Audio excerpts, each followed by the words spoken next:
You know what's crazy? The NBA draft is only a month and a half away. And a few weeks ago, I reached out to you guys on Twitter and I basically said, give me your NBA draft hot takes to react to for a video. So yeah, in today's video, I'm going to be reacting to 7 of these hot takes you guys gave me. If you guys enjoy these, drop a thumbs up. And yeah, if there is some good feedback on this, I'll plan on doing this a couple times until the draft in about 6 weeks. And if you want to partake in the next one, follow me on Twitter, link in the description below. I tweet about everything NBA, college, all over there. So yeah, let's just hop right into this. The first one comes from APKIC, and he says that the Thompson brothers are going to slip in the draft once we get into the offseason, as the competition at the Overtime Elite League in which they partaked in was terrible, and the shooting is a real concern for both of the twins. And he does have a point. The Thompson twins were one of the older players and the more developed athletes in this Overtime Elite League. If you look at the grand scheme of things, where all these prospects come from, there's better competition overseas, better competition in the NCAA and in the G League. So it's by far the worst league that you could pretty much enter to into the NBA draft. Amen Thompson shot 67% on twos, 21% on 3-point attempts. He shot just under 3 a night in the Overtime Elite, which is a little worrisome, definitely. He did shoot 82% at the line on about 4 attempts a night, which does translate to good shooting at the next level. And I think if we just focus on Amen Thompson first, he's an athletic combo guard. He can play the 1 or the 2. His shooting is definitely not his strong suit right now. It's his playmaking, ability to attack the rim, outrun defenders in transition, kind of similar to what De'Aaron Fox was coming over from Kentucky, because his shot was a little bit of a work in progress as well. And Amen Thompson, I'm a little bit higher on than SROS Thompson, but I do think that's going to be a draft storyline, is the competition he went up to in the Overtime Elite and how his shooting might not translate to the next level. I'm still high on Amen Thompson. He is a top 5 player in this class for me. I'm still high on Amen Thompson though. He's either my 4th or 5th prospect at this moment. It's kind of tentative because my 1, 2, and 3 is Victor Wembanyama, Scoot Henderson, and Brandon Miller. I just got to figure out who I like at 4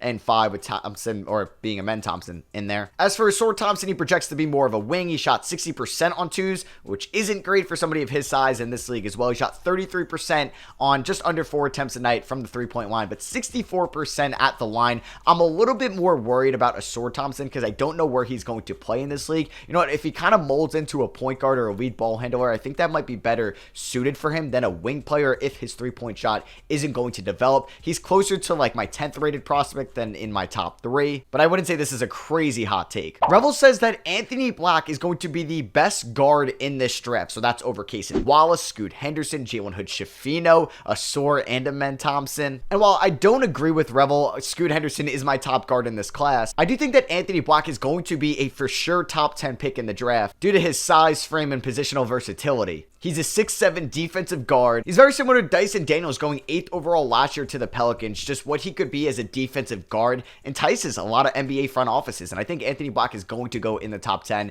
but I disagree. He's not the best guard in this class, and I don't think he will have the best career out of these guards. Next up, we have Nets Nostalgia. I like this hot take. Taylor Hendricks will go in the top 5. And I could see a way that this happened. Hendricks is a top 10 player for me in this class. He's got the size and the strength to be a modern day 4, 6'9", 210, and is perfect for the modern day space the floor 3-and-D power forward position. He shot 39% from 3 on 4.5 3-point attempts last collegiate season for UCF. He's a good free throw shooter. He's a good rebounder. Now, didn't play in the best competition in the American Conference, but had multiple games against Houston where he had some nice scoring outputs. And I think some NBA front offices are just going to fall in love with what Hendricks brings to the table. There's a chance he goes in the top 7. I wouldn't be surprised if he fell or like rose up to the number 5 overall pick, because we kind of know what the top 3 is going to look like with Wemby, Scoot, and Brandon Miller. 4 could be anybody. It could be Jarris Walker. It could be Amen Thompson. Hey, it could be Taylor Hendricks. This isn't a prospect take. It's more of a draft take from Kobe White season. And he says at least 2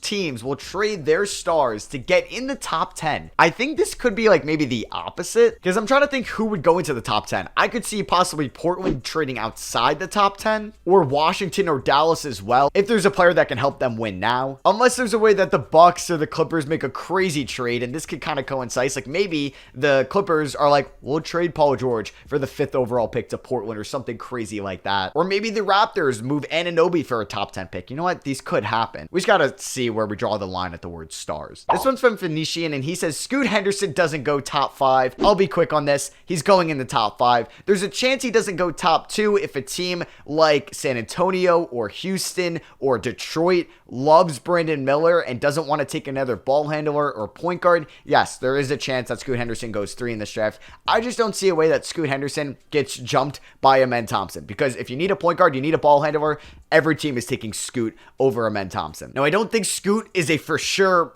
all-star, all-NBA player, but I think he has as high as a floor and as high as a ceiling as any other guard prospect in this class. Christian Schwartz says that Brandon Miller will end up being a role player and will only average around 10 to 15 points in the league. Now, that's not a bad career by any means, but if you're taking somebody and investing somebody with a top 3 pick, this does hurt a little bit. Now, I really like the Michael Porter Jr. player comp to Brandon Miller. I like this comparison a little bit more than I do Paul George, because I think Paul George was a little bit quicker and had a better first step with the ball in his hands coming out of Fresno State back in 2010. I think Michael Porter Jr. could make a little bit more sense. We'll see how Brandon Miller is attacking defenses, or is he going to be somebody that's more of a spot-up shooter that could shoot the 3 ball, an elite clip for somebody with his elite size, can still attack the rim, but yeah, isn't somebody that's going to average 27 points a night. He's somebody that could average in the high teens, do it efficiently, and is not going to be your first scoring option, but could be a nice complementary piece and that number 2 on a really good team. So when I make my big board video, I do plan on doing player comps, and I'll give you a sneak peek. Michael Porter Jr. is going to be my comp for Brandon Miller. And lastly, we have somebody that you might already know if you're in the NFL community. This is from Bangle. He says, honestly, this guy projected going number 1 isn't all they're saying he is. Bangle, I'm going to have to disagree with you on this, because Wemby is generational. 7'5", 8-foot wingspan, can shoot the 3 ball at a 30+% clip, can get to the foul line and be an elite free throw shooter, has all the traits of being an elite rebounder, elite shot blocker, while also being a good facilitator as well. And I could see him averaging 3 to 5 assists throughout his career, and maybe even north of 5 assists as he progresses throughout. But I think there is some things that we have to talk about Wemby. Now, he has as much hype as we have seen basically since LeBron. Now, we've seen a lot of hype for Andrew Wiggins. We've seen a lot of hype for Zion Williamson as prospects coming out, and they usually don't live up to the hype. LeBron is one of those very few cases where the prospect lives up to the hype. And Wemby's had so much hype, and teams have been tanking for him all season long. And if he basically doesn't end up as a top 10 player in year 3, people are going to throw out the B word. And we have to give him some time. He's 19 years old. He might not be a top 20 guy till year 3 or year 4, but that is fine if he's on that upward trajectory. Say he's a top 70 guy in year 1, then top 60, then top 50. That is fine, but we know his ceiling can be a top 5 guy in the league,